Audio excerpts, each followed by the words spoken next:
Let me tell you a story that might sound too wild to be true, but then again, that's just how life went in the Colorado Territory back in 1873. You ever heard of a girl being sold by her own parents, like some used-up plow horse? Yeah, that's how it started for Sarah Whitmore. And honestly, I wouldn't blame you for laughing in disbelief or feeling your blood boil because both reactions would fit. Out there, if a woman couldn't have children, she was seen as less than nothing. Useless. Broken. Sarah learned that the hard way when her father shoved her out of their wagon one cold morning, right into a crowd of men who saw her as nothing more than a deal to be struck. She stood there, clutching a bag so small it barely held the pieces of her life, maybe an extra dress, a cracked hairbrush, not much more. Her father barked at her, "Get out, girl. Time to meet your new owner." Behind the canvas cover, Sarah heard feminine voices tossing around her worth like she was a sack of grain. "She looks healthy enough," one drawled. "But you say she can't have babies?" Her father's voice was sharp, spitting out the truth with no shame. "Doctor says she's barren, but she can read, cook, clean, more useful than most." While the others joked about buying damaged goods, one man didn't join in. He stood back, arms crossed, eyes hard but not cruel. That was Samuel McCready, a widowed farmer with 5 children and more sorrow than any man ought to carry. He asked her name, and you could feel the air shift. No one had cared about her name in years. Her husband, Thomas, just called her woman. Her parents called her the burden. But Samuel looked her in the eye and said, "Miss Sarah, would you come out here, please?" That please hit different. Sarah walked out into the sunlight, squinting, trembling, every man's eyes on her, and Samuel just asked if she'd be willing to work for his family. Not own, not buy, work. She said yes, of course she did. Samuel pulled out more money than she'd ever seen, handed it to her father, and then here's the first twist, turned to Sarah and asked if she wanted to grab anything else from the wagon. Like she was a person, not a possession. She shook her head. "Nothing else belongs to me." And right there, Samuel shrugged off his own coat, wrapped it around her shoulders, and said, "Let's go home." Her father shouted after them, "She's your problem now." But Sarah didn't look back. For the first time in years, she was walking towards something instead of running away. On the ride back, Samuel told her about his kids. Jacob, the oldest, trying too hard to be a man. Mary, already mothering everyone at 13. The twins, Ben and Beth, one loved animals, the other loved books. And Emma, 6 years old and still reaching for memories of her mother. Samuel said they didn't need a replacement for their mama. They needed someone to care, someone to help them believe they mattered. Sarah was scared, no question.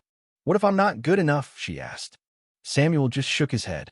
"All I'm asking is that you try, and maybe let them care about you back." When they arrived at the farm, 5 faces pressed against the kitchen window, some hopeful, some wary. And before the day was done, Sarah found herself climbing a 20-foot oak to rescue Emma, the youngest, who'd gotten stuck chasing a cat. She hauled Emma down, arms and legs shaking, dress torn, but smiling for the first time in ages. "Most ladies would have just screamed for help," Jacob said. "I'm not most ladies," Sarah answered, not even realizing how true that was about to become. That night, she made bread with the children, cleaned the kitchen, sang silly songs, and patched up torn clothes while telling them stories about her own childhood. By the time Samuel came in from the pasture, his house felt warmer than it had in years, and Emma was showing off her bandage doll. Miss Sarah fixed her, just like Mama used to do.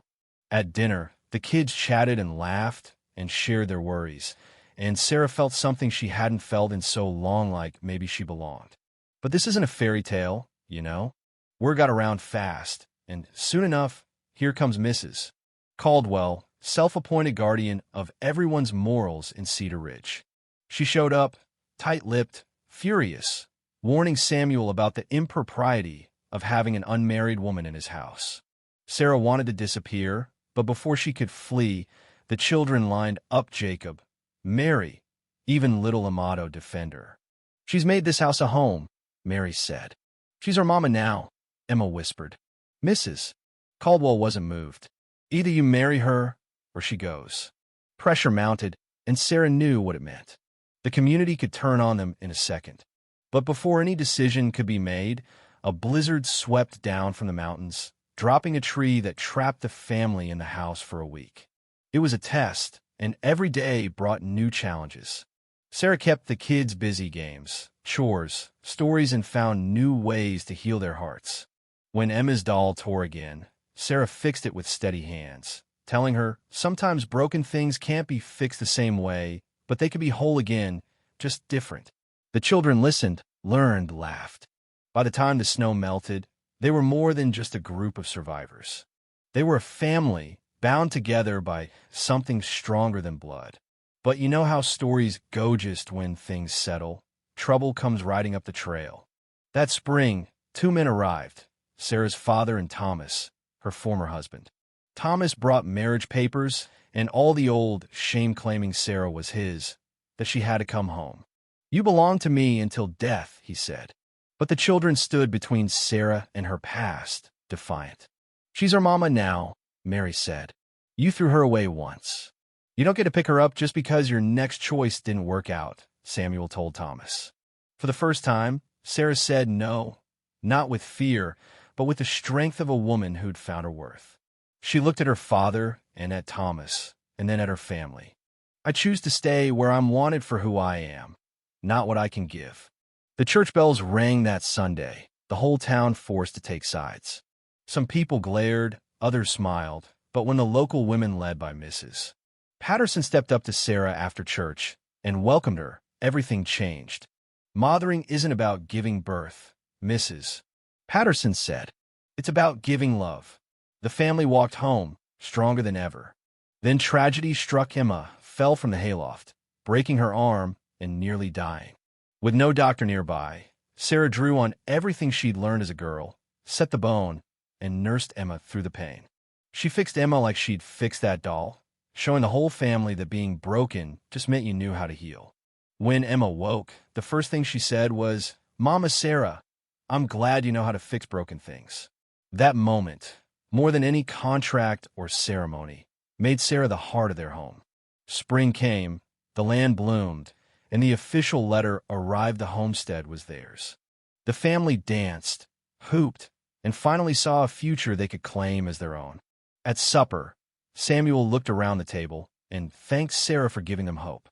She realized then that she'd built a life not out of what she'd lost, but out of the love she'd dared to give. And you know what? Maybe that's what real family is, a group of people who choose each other every single day, no matter how broken they've been. So, let me ask you, what makes a family? Is it blood? Or is it the courage to stand up and say, "I choose you"? That's the question I want you to think about.